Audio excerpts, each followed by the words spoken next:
Address வந்து generate பண்ணோம் இல்லையா? லாஜிக்கல் அட்ரஸ்ல என்ன இருக்கும்? பேஜ் நம்பர் அண்ட் ஆஃப்செட் இருக்கும்.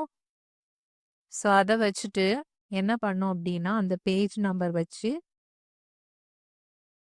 செக் பண்ணோம். That is page in catch அப்படின்ட்டு. ஓகே. பேஜ் வந்து கேட்ச்ல இருக்கா இல்லையா அப்படின்னு.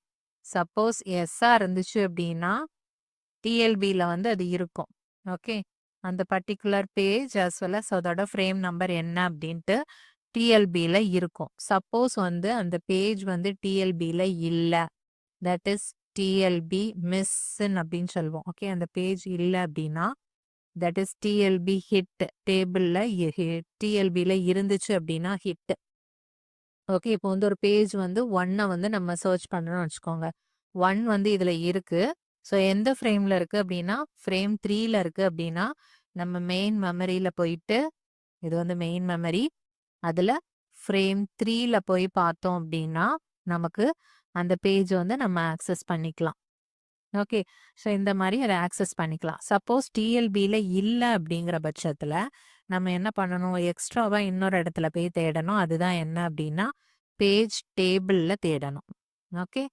பேஜ் டேபிள்ல போயிட்டு, இப்ப சப்போஸ் பேஜ் நம்பர் இது வந்து இதுல 2 இருக்கு. அது வந்து ஒரு 5 ஃப்ரேம்ல இருக்குன்னு வச்சுக்கோங்க. நம்ம பேஜ் நம்பர் 3 குடுத்துட்டாங்க அப்படின்னா, 3 இங்க இருக்கா அப்படின்னு போய் செக் பண்ணோம். பேஜ் நம்பர் 3 இல்ல. So DLP miss. அந்த 3ய வந்து நம்ம இந்த இடத்துல சர்ச் பண்ணி வருவோம். இங்க பேஜ் டேபிள்ல பேஜ் நம்பர் 3 வந்து ஃப்ரேம் நம்பர் 1ல இருக்குன்னு வச்சுக்கோங்க. ஸோ இங்க இருந்து போய் நம்ம மெயின் மெமரியில இருந்து ஆக்சஸ் பண்ணி எடுத்துப்போம். ஓகேவா? இதுதான் வந்து 2 சினாரியோ. 1 ஃபர்ஸ்ட் போயிட்டு டிஎல்பிய போயிட்டு 2 டைம்லயுமே தட் இஸ் டிஎல்பி ஹிட்டோ, டிஎல்பி மிஸ்ஸோ இந்த 2ம் தான் நடக்குது இதுல. அப்படிதானே?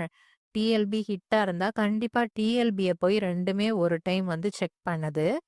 பிளஸ் ஹிட்டா இருந்ததுன்னா மெயின் மெமரி மட்டும் தான் மறுபடி ஆக்சஸ் பண்ற மாரி இருக்கு. அதுவே மிஸ்ஸா இருந்துச்சு அப்படின்னா ஓகே.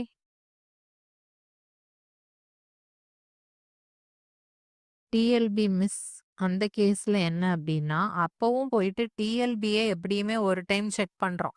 அப்பதான் இருக்குதா இல்லையான்னு தெரியும். பிளஸ் பேஜ் டேபிள ஒரு டைம் பாக்குது. பிளஸ் மெயின் மெமரி எடுத்துக்குது. ஸோ இந்த பேஜ் டேபிள் எங்க இருக்கு அப்படின்னாலும் மெயின் மெமரியில தான் இருக்கு. தட்ஸ் வை நம்ம main memory plus main memory அப்படின்னு எடுத்தோம் அப்படின்னா டிஎல்பி பிளஸ் 2 டைம்ஸ் மெயின் மெமரி அப்படின்னு வருது.